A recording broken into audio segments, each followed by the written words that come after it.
ফের বাংলাদেশি নাগরিকের কাছে ভারতীয় আধার কার্ড, পানি ট্যাঙ্কিতে গ্রেপ্তার। পানি ট্যাঙ্কি সীমান্ত দিয়ে নেপালে ঢোকার চেষ্টা ধৃতের। আধার কার্ড দেখে সীমান্ত পারের চেষ্টা, তল্লাশিতে উদ্ধার হয়েছে বাংলাদেশি নথি। বাংলাদেশি পরিচয়পত্রে নাম রয়েছে মোহাম্মদ মানিক, আর আধার কার্ডে তার নামই রাতুল খান। বাংলাদেশি নাগরিক বলে জেরায় স্বীকার করেছে ধৃত, এমনই দাবি পুলিশ এবং এসএসবির। আর ধৃত ব্যক্তি বাংলাদেশের লালমনিরহাটের বাসিন্দা, দাবি এসএসবি সূত্রে। পরে ধৃতকে খড়িবাড়ি পুলিশের হাতে তুলে দেয় এসএসবি।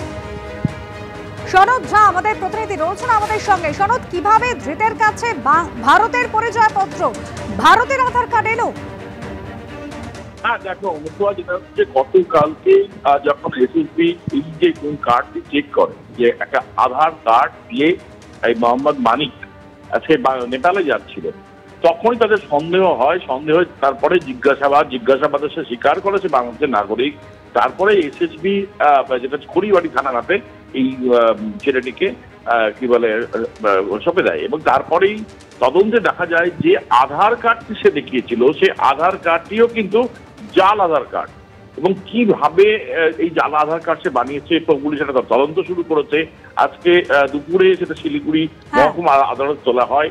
ইতিমধ্যে তাকে জেল হেফাজতে পাঠানো হয়েছে। তবে তদন্ত শুরু হয়েছে যে জাল আধার কার্ড এই বাংলাদেশের নাগরিক ঠিক কিভাবে পেল। ধন্যবাদ সনদ। 23/7/2025 তারিখে ওই পানি ট্যাঙ্কি বাজার থেকে 600 মিটার দূরে একজনকে সাসপিশিয়াস ভাবে ঘোরাফেরা করতে দেখা যায়। তো তাকে ডিটেন করার পরে তার কাছ থেকে একটা ফেক আধার কার্ড পাওয়া যায় মেদিনীপুর নস্করপুর থেকে।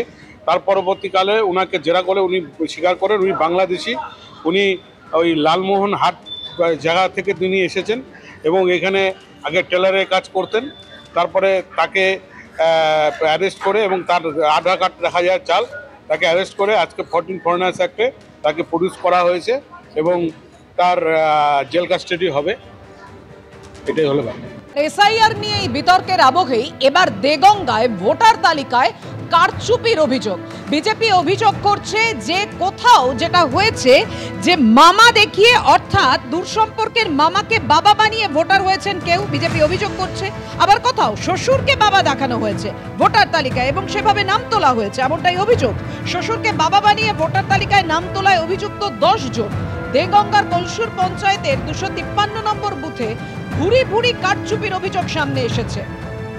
শ্বশুরকে বাবা দেখিয়ে নাম তোলার অভিযোগ স্বীকার করে নিয়েছেন এক অভিযুক্ত।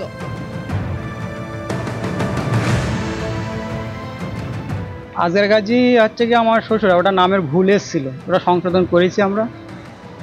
2023 সালে ভোটার তালিকায় লেখা রয়েছে মনিরুল মোল্লার পিতা আজগার গাজী, ওটা ভুল এসেছিল, তখন আমরা সংশোধন করেছি। প্রায় ভোট দিচ্ছি আমি প্রায় 4-5 বছর। ওরা কি বাংলাদেশ থেকে? না দাদা, বাংলাদেশ তা আসেনি দাদা, আমাদের বাড়ি ছিল সুন্দরবন। 253 নম্বর বুথ, যেটা শেখের মোড় বলে পরিচিত, সেখানে 3 জন ব্যক্তি এমন আছে যাদের ভোটার লিস্টে বাবার নামে পিতা হিসাবে যেখানে লেখা থাকে সেখানে পিতা নেই, অন্যান্য বলে লেখা আছে। এই ভোটার লিস্ট যারা করেছে ওখানকার বিএলও যিনি বিডিও দ্বারা নিযুক্ত ইনচার্জ, এবং স্বয়ং বিডিও যিনি ভোটার লিস্টের সম্পূর্ণ কাজের মাথা ব্লকের। কি করে এটা হলো? এলো তো সেই বুথেই বাড়ি, সে সম্পূর্ণ জানে। সে একেবারে আমরা দায়িত্ব নিয়ে বলতে পারি টাকার বিনিময়ে এবং তৃণমূল পার্টির নেতাদের চাপে এই কাণ্ডটা ঘটিয়েছে। সংযোজন বিয়োজনের সংশোধন আমরা যে কাজটাই ভাবি না কেন, বিশেষত ভোটারের কাজটা দায়িত্ব হচ্ছে নির্বাচন কমিশনের। আর নির্বাচন কমিশন যখন এনারা ভোটার হয়েছেন, দায়িত্ব ছিল নির্বাচন কমিশনের যাচাই করে ভোটটা তোলা। এখন এ বিষয়ে তো আমার কিছু বলার নেই, কারণ এই কাজটা সম্পূর্ণ নির্বাচন কমিশনের। এটা তদন্ত নিতে পারি, আমার মতো করে খোঁজখবর নিয়ে আমার বিডিও সাহেবকে আমি বিষয়টা জানাবো। যেটা যা করার উন্নয়ন কর্তৃপক্ষ করবেন, বিডিও সাহেব করবেন। প্রধান হিসেবে তো আমার কিছু কাটার বা এ করার তো দায়িত্ব আমার নয়।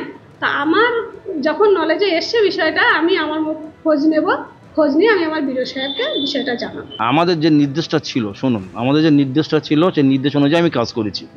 আমাদের নির্দেশ ছিল যে এরা এখানে বাস করছে কিনা দীর্ঘদিন ধরে সেটা দেখার বিষয়, আর পেপারসগুলোর সাথে মিল আছে কিনা। তা আমি পেপারসগুলোর সঙ্গে মিল পেয়েছি যে হ্যাঁ এগুলো এরা এখানে থাকে, এদের নামে এই বাবার নামে এই না ঠিকই, কিন্তু ওরা আদার্সের জায়গায় সেটা লিখেছে। আমরা দেখে হিয়ারিংয়ে পাঠিয়েছি।